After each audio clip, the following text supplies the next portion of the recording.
red. Dismissed 4. Woo! Yeah. They kept 1. State.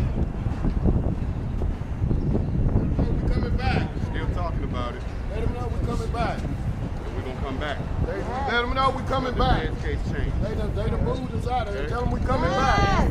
We're coming back. It's a process, y'all. It's very rare that the United States and the state goes after you at the same time. So y'all know this ain't about me, correct? Live to fight another day, slow down, 1 to go.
Spot, the African spot. We on 4th and Oak. 4th and Oak. Okay. I don't know if I'm welcome or not.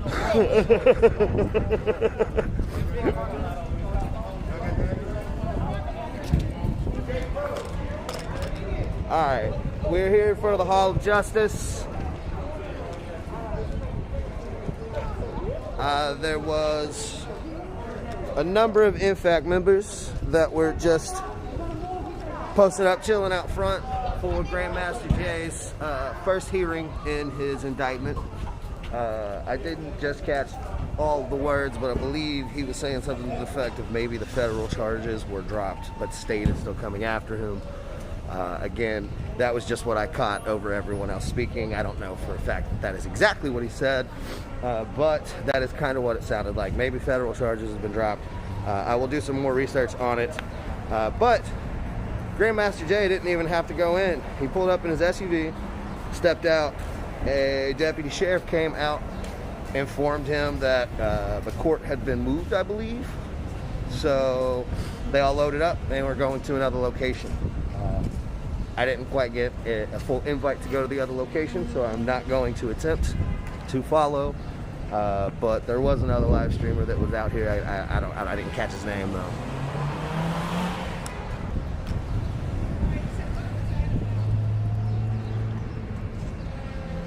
That was Grandmaster Jay, the leader of the Not Fucking Around Coalition.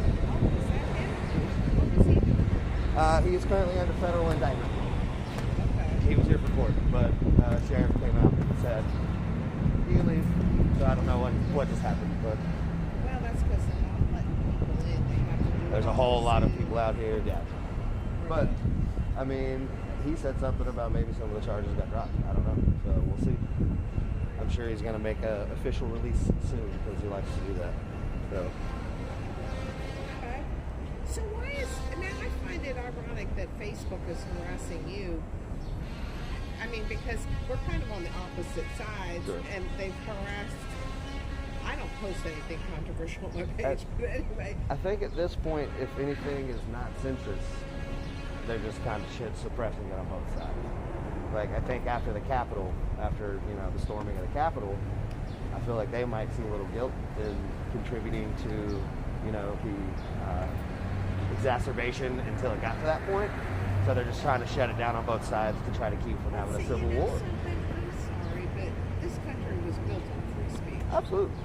And I am all for free speech. I don't care who says what. I don't have to listen to it if I don't want Right. to. I can scroll through. Mm-hmm. Well, I But mean, I think it. I mean, because I have dear cousins who are extremely the other way of me, and I just don't say anything. Right. Because I'm not going to get into an argument. I'm not going to change your mind. You're not going to change mine. no. But by God, you're Well, entitled to that free speech. And the thing is, the First Amendment protects you from the government. It doesn't protect you from privatized organizations. So you can choose not to use Facebook as a platform if you don't like what they're doing. That's, you know, Well, I'm that's not- shitty, but I know, but that's the legal precedent. at my age, I like Facebook. I don't want to do Twitter. I don't want to do Right. this other stuff. I mean, even at my age, switching platforms is a fucking asshole. So, like, I completely sure it's a- understand what you're saying. Like, yeah. I mean, you know, you're far more techie than I am. But, and my kids give me shit. Mother, you should be able to figure it out. I don't want to figure it out. So, but I do appreciate what you do. Thank you. I do. I try to do Uber driving, Mhm. but when they're out there walking roads and doing all that, It becomes inconvenient. it makes me uneasy, and I wish they would stop. No. You know, because I need to make money, and when you're blocking Eastern Parkway, Bardstown Road, and Baxter and Bardstown Road, I'm glad I wasn't out, but you know, that's why I wanted to stop. Sure. Stay on the sidewalks, you know, keep lanes open. Well, the problem is if you stay on the sidewalk and you keep lanes open, people forget that you're protesting, and people forget why you're protesting. I know, but remember, there are those of us trying to make some money. Absolutely. And all the little businesses as well, that just drives people away. Mm-hmm. So who does that ultimately help? Well, I mean, it probably ultimately drives away the people that don't necessarily want around the movement anyway. Because if something like that's going to drive you away, then you're clearly not on the same page. No, not necessarily, because, but I think that there has to be some kind of balance here. Mm-hmm. I mean, when you hurt a small business, you're a small business. Mm-hmm. You don't want to be hurt. You have to somehow make a living. Any assets that I have from my small business could be burnt to the ground in the movement, and I would have no problem with it, as long as there's positive change that comes out. Yeah, but the problem is, I don't see positive change coming out. Then we got to keep hoping, and we got to keep pushing. I mean, I think that all of this, from people that I know, it's, and I'm not one of them, but I've seen them become, I wouldn't say more racist, but they're like, really? I mean, but see, I have Yankee blood in me, and Yankee blood tends to look at things different, I think. I mean, I wasn't brought up to be prejudiced. I didn't care what color your skin was as long as you were nice. I didn't care. And there's bad whites and blacks and browns and all that. Absolutely. So, I don't know.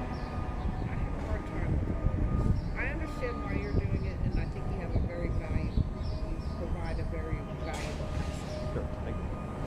So, I don't know. And I work here, so you We know. got to see how it all unfolds. Just got to see how it ends. Yeah, because I mean, there's a lot of people in Louisville that were in Louisville in the '60s and in the first civil rights movement, Right. and it's all very reminiscent. Like a lot of people that were active then see what's Pardon happening. me? I say, you're too pretty to smoke. You're too pretty. Oh, you're kind. Thank you. I can't hear anymore. That's too much loud rock for my thing. But whenever people that actually like marched with Dr. King in the 60s in Louisville, Kentucky say that this is very reminiscent, I tend to believe them. I wasn't here in the 60s. I didn't come here until the early 70s. Ironically enough, when I was in high school, we were having race riots, but it was the blacks against the Puerto Ricans. It wasn't Black and versus white, right? So I don't know. It's I just want everybody to get along. Right. I think it was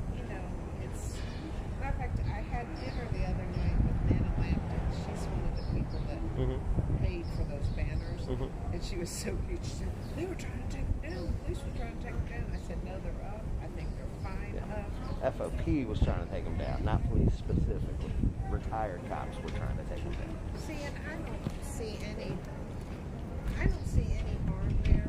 Right. I mean, you want to have them up, go for it. It's not going to hurt anything. I mean, 'cause what happened with her is, excuse my French, but a big fucking fuck. Yeah, absolutely. And But their fear was that it was going to, generate more support against LMPD. That's what they were afraid of. I don't think so. But see, I'm going to find a solution to why every night I read somebody's been shot. That's been Louisville for 40 years. But it's gotten worse. And I It got think worse in 2020, sure, but everything got worse in 2020. True. You got to look at everything across the board, not just the gun violence in Louisville, Kentucky. I know, but I think it's sad, and I think a lot of this is it's not the school. Part of it, I would assume. And here again, they're not going to put them all back in school. It's like,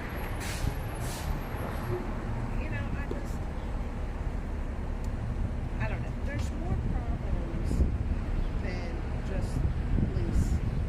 And I watched it one night because I used to have 40 properties in Louisville. I only have one now. But I watched it all, and I watched one night a cop pull a car over for no reason. He happened to be in the car was in front of me, and I'm like, that shouldn't happen. Now, granted, I know that they might know that car. They might know that they've got a warrant on them. Mhm. I mean, who knows? And they've just caught them. But I watched that police chase yesterday. Yeah. And I watched the kid just driving straight into the embankment. What the Well, hell? You had an alley. You could have gone right. either way. I mean, the biggest thing is whenever police instill fear when you see them instead of a feeling of support or help, that's a problem. Well, and see, when I see a police officer, I don't pay any attention to him just because I don't think I know who they are. Even if I wasn't breaking the law, I would always be a little nervous, like, oh, there's a cop behind me. What if I'm breaking a law I don't know of? What if they make up a law that I'm breaking? See, and I don't look at it that way. But it happens every day, so that's the way I see it. Especially now after being out here for 270 See, days. And I know that they've got a charge against you now, so Yeah. city. They've arrested me twice on bullshit charges. Neither time were the actual charges. They made up a warrant on me the first time. And I know they kept your equipment forever. Yep. They still got 2 of my phones. Really? FBI wants the passcodes, and I'm like, no, You don't have to give it I up. don't. But they don't have to give them back either, is the problem. Yeah. Legally stealing from me. Yeah. I know.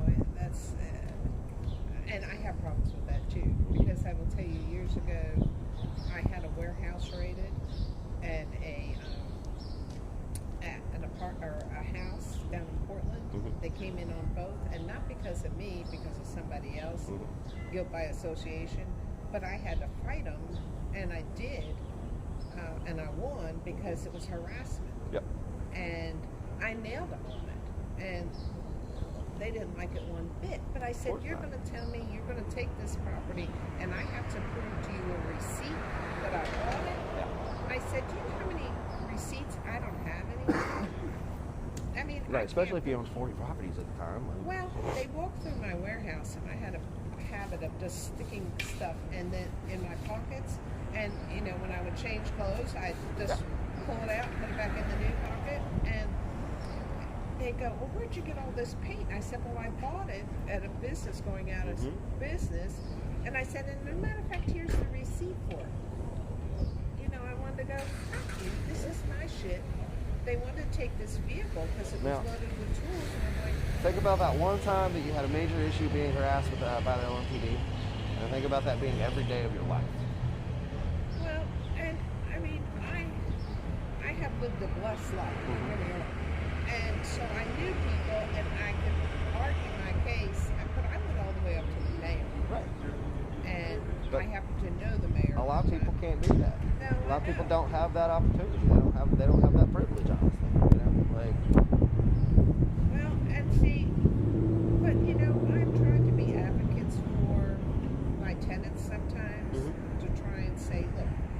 should do this, maybe do that. I can lead the horse to water, but I can't make him drink. And, you know, when you see kids at home playing video games when they should be in school, there's a problem. If kids aren't encouraged to go to school, but it's a breakdown of the family. And to me, a lot of this stems from... It's a breakdown of everything, and it's because of the pandemic. It's because of... Well, this was going on even before the pandemic. The pandemic has just... We were still in schools before the pandemic. Yeah, but you still have kids not, you know, getting into trouble. And this is where it starts. And if we can't solve it, it doesn't create some problems down the road. Kids always create trouble. You know, I was a trouble teen. I was a little punk rock kid. You know, skateboarder, whatever. You know. Oh, I have 3 sons, and all 3 of them did stupid shit. They're now all successful. It's about the way that those kids are treated when apprehended. Like if a police officer has to approach a 12-year-old white boy versus a 12-year-old black boy, it's going to be a very different approach. Well, like think about how many times, you know, underage black kids have been shot by cops because they had a bag of Skittles in their hands, or a cell phone, or... Listen, I agree that there is stereotyping, which is wrong. How do you correct that? I don't know, because it's systemic. That's what we've been screaming. It's the system. It's designed by the system to be that way. I know, but it all goes back to how you're brought up. That is where the root of all of this is. I mean, it's how you were raised. When I see, you know, black parents struggling with 3 kids and don't have the proper transportation to be able to get to jobs, don't have the proper transportation to be able to... You've got white people that have that same problem. I mean, not at the same rate, not nearly at the same rate. Yes, you do, because I've seen it down there in Portland. It exists, but not nearly at the same rate. Do you realize that currently, you're talking about kids failing in school right now. Do you realize 60% of kids are failing right now? 75% of that 60% are black. Okay. Because they don't have resources. They don't have the internet. They don't have Wi-Fi. They don't have computers. They can't go to the public library right now because of the pandemic. Like, but it also depends on what priorities the parents put in their... Most parents have priority on their kids. And if you think otherwise, you might be racist. That's what it comes down to. No, because I see it on both... No, because I see it on both sides, white and black. Poor white and black people. If the parents are hooked on drugs, you got a problem. Well, yeah, but that's something completely different. That's aside from what we're specifically discussing. Yes, Drugs is a whole other ballgame. I know, but how many of those kids that are failing that are black, what kind of homes are they living in? What is that environment? You have to go back to what that environment To assume that environment is bad means that you might have a negative idea to begin with. No, because that's a mental predisposition that you're letting cloud your judgment. You're just assuming that these kids are failing because they're coming from broken homes. And not because they lack the resources, the basic resources to be able to. I have run into all kinds of people. I have as well. And I didn't care what their skin color was. If they could pay their rent every month, I didn't care. I had a murder. I even told them. I said, I don't care if you use recreational drugs. And I really don't. Just don't deal with it. Sure enough, he was a drug dealer. And it was like, well, he wasn't the drug, he was a stooge. He was the one that, distributed it out, so to speak. He wasn't the head kingpin. And ironically enough, they had come in from Detroit, and the people here in Louisville didn't like it. Yep. So he got killed. That's a long-standing rivalry, Detroit and Louisville. So, I mean, I've seen all kinds of stuff, and I've seen black parents that work really hard, and then I've seen other black parents that could give a rat's ass. And that's just like in every demographic. I mean, that's across all the boards. Right. So why is it that across all the boards we've got good parents and bad parents, but for some reason the black community is failing significantly more? Where's the problem that is creating that environment that is They need to. I mean, I know they started putting internet in the West End, and then they stopped. Well, that was Google, and the city boxed Google out. That fucking fool over there is an idiot. Mm-hmm. And he is disliked by everyone, not just, you know, and I think the way he's handled it. The crazy thing is, downtown was really vibrant before the pandemic. He had done a fabulous job of getting all kinds of stuff built and done, and he's destroyed it all. Yep. And I really don't feel, I mean, I feel sorry for the business owners. He's polishing the turd. The city is dying from the inside, and they're trying to put lipstick on it. And I'm not impressed with this new police chief. No. By any stretch of the imagination. Like, how are you going to run away from a similar situation in Atlanta and then get hired here to handle it? I know. Our situation. I don't get it. That made no sense at all. But what do I know? So see, we actually probably agree on more than you think we do. Probably. And I find that to be common, except for whenever it comes to the conversation of black people. Then that's whenever opinions change. You know something? I've always looked at. I always tried to meet the neighbors around where I have property, just because I figure if I try to be a good landlord, you know, you'll watch out for me, I'll watch out for you. Right. I learned what my first trap house was, watching out of the second floor window at this one building I was rehabbing on Muhammad Ali, and watching the traffic go. I said, how come those people come and go? But you know, I didn't know that then. I mean, I've learned a lot. And I would give anybody the shirt off my back if I know that you're going to do something with it. I mean, I have tried to help. I bought furniture for people so that their kids weren't sleeping on the floor. And then they turn around and they're doing drugs and they're not taking care of their kids. Sometimes you got to give the shirt off your back knowing that they're not going to do anything with it. Because that's what they need at the time. And then that might turn into them doing something. That might be the sign of kindness, the one show of kindness that does turn them around. I have learned, though, too, that people take kindness for weakness. That's absolutely true, but you gotta understand. Like, I mean, you clearly understand whenever someone's trying to take advantage of you or of your kindness. The hard way. Yeah, but Over time. if someone is in need of something, a lot of times they have so much pride that they're not even going to ask for it. So I can always tell. I mean, but I can't. Like I said, I can lead you to the water. You have to drink. that's right. And until you're ready to drink it, you know, I can't do anything more. I mean, Facilitate a structure to help, and if they don't want help, they don't want help. That's what it comes down to in any the capacity. ones I worry about are the little kids. You know, I used to work the rape crisis unit for Center for Women and Families, and these girls weren't necessarily raped. I had one girl tell me, I just want a baby to love. I want to be loved. And I did go out and tell her mother, I said, you need to tell your daughter that you love her. That's a severely broken person. And you need to give her a hug every so often. But see, here this girl thought that by having a baby, she would be loved. I mean, think about how sad that is. So, I don't have the answers. If we had the answers, we wouldn't have these problems. And, you know, I don't know. That's why we're out here marching, because we're fighting to find the answers. But you know what? You have to... Bare minimum, the city needs to care about its citizens. It needs to care more about the West End. It needs to care more about its houseless population. There's between 7,000 and 9,000 houseless people in this city, and there was single-digit temperatures last week, and the city didn't do a fucking thing to try to bring anyone inside. See, and they used to do that.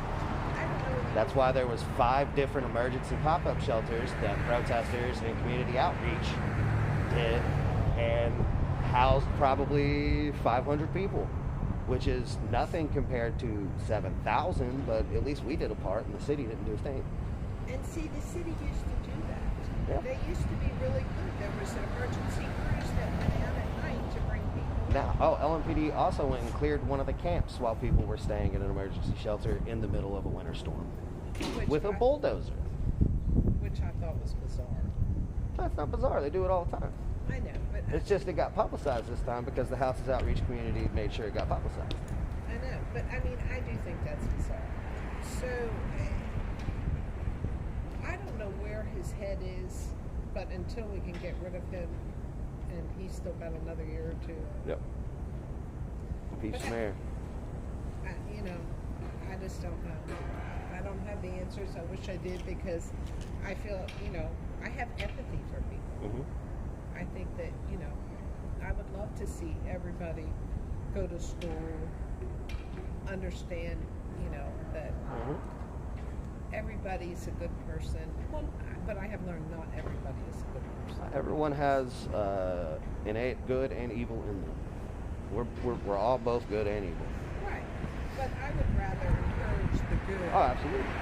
And not settle a dispute with a gun and kill somebody. I mean, that's somebody's child. You gotta get down to the reason as to why they feel they have to turn to a gun, the reason that they are able to get guns, and that all comes from systemic racism. That all comes from a system that was built specifically to facilitate these things. That systemic racism is as deep as you think it is. It really is, though. Like even all the way to the original writings of the United States, it wasn't designed for even you. It was designed for rich white men. Well, and it took women to get to. I mean, I'm a rebel. It took when was it that women got the right to vote? It was in this. What was it in the 60s? It was the 60s. It took until the 1960s, and then even further for black women. And see, you know, that's wrong. So, but how can you see that and then say that the system isn't innately backwards? Like, well, because you see a lot of blacks breaking out of it. yeah, but you see a lot of whites breaking out of it too. I mean, as you said, there's a lot of poor white people as well. Oh, there's plenty of Like, white people. the biggest thing for me isn't black and white. It's about how many poor, impoverished people in the United States But aren't you also looked have after.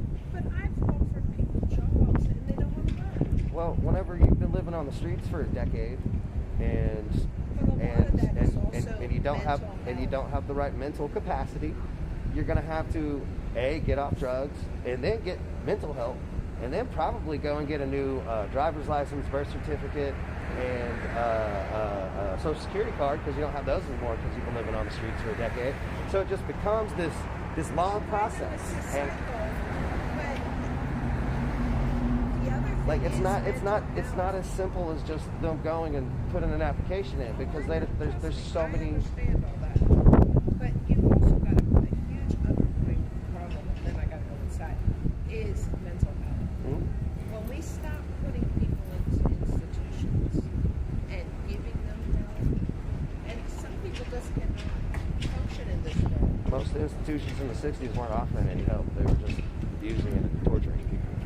No, I wouldn't say that, because my degree's in psychology, and That's why a lot of them aren't around anymore, because they got shut down for breaking, HIPAA law and shit. well, I mean, I was out with Our Lady of Peace. I did an internship at a university years ago, and they had done to triage people there. You know, but we're not helping mental health. We're not. And it's a huge. That's another demographic that the city just shits on and doesn't care. Well, see, and that I think is wrong. I think it's wrong that the city would shit on and not care about anybody. Well, but I was taught that I have to put my big girl panties on and do what I have to do. And I'm a survivor, so I have to figure it out. So But I've all also of the young black men in their early 20s, mid 20s, early 30s that are doing 20 years in prison for a dime bag of weed. That's the exact mentality that they had. They were putting their big girl pants on. They were getting shit done because they had to. And Because it was the only option they had. And I call them little entrepreneurs. And pot should be legalized. When it becomes easier for you to go and sell a dime bag than to go get a job, that's a problem with the system, not a problem with a person. No, and I would agree. I agree. But it's also easier to go sell a dime bag than it is to get up, get dressed, go to work. Not always. And function. Because you're still getting up, getting dressed to go to work. It's just not the work you're thinking about. Well, I gotta go back inside. Absolutely. I'm gonna get in trouble. This was a great conversation. Thanks, sir. I enjoyed talking to you. You know, there are some good people out there that, you know. Like you said, I think everyone's got good and evil in them. And like you said, it's facilitating the good out of them. That's what you got to do.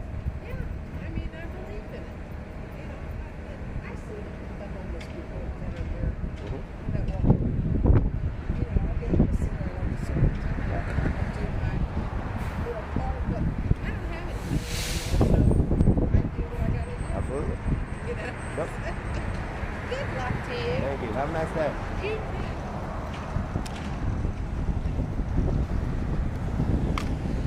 Well, that was fun. Anybody still watching? Yeah, 125 people.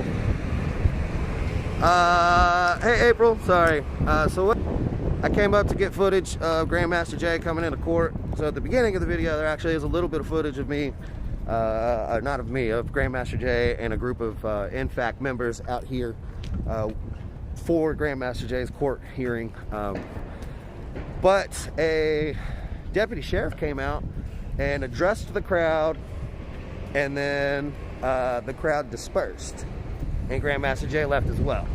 So I'm not exactly sure where they relocated to, but Grandmaster Jay didn't have to go physically into the courtroom, so they might have been going to do a Zoom for the courtroom, I'm not sure. But immediately after that crowd dispersed, a woman came out and struck up conversation with me. We have a little bit differing views, but it was a good conversation. So I just went ahead and let the camera rolling. But that's what just happened there. So the quick update is that Grandmaster Jay did show up in an SUV, was I believe told that they weren't doing in-session court, so he probably left to go jump on a Zoom somewhere. The crowd followed. I was asked if I was going to follow. I said I'm not sure that I'm allowed to, you know, just because of the nature of the group. So I was, you know, stepped back. Ended up having that great conversation with the lady that works in the courthouse. It was pretty good. But that's it for now. I'm pretty sure she does work inside the courthouse.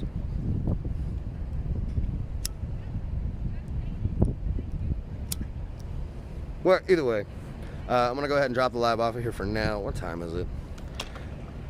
I might have been able to make the Corona presser if I hadn't got stuck in that conversation, but it's 10 minutes away. So the Corona presser is going to be happening here in just a moment. Tara Bassett will be live, so I think I'm gonna go ahead and head back to the house and try to restream the update, because they should be talking about phase 1C and some new opportunities for vaccination, as well as the kids going back to school. So I am going to go ahead and hop off of here and go ahead and go and check that out. So stay tuned. I should be back live shortly.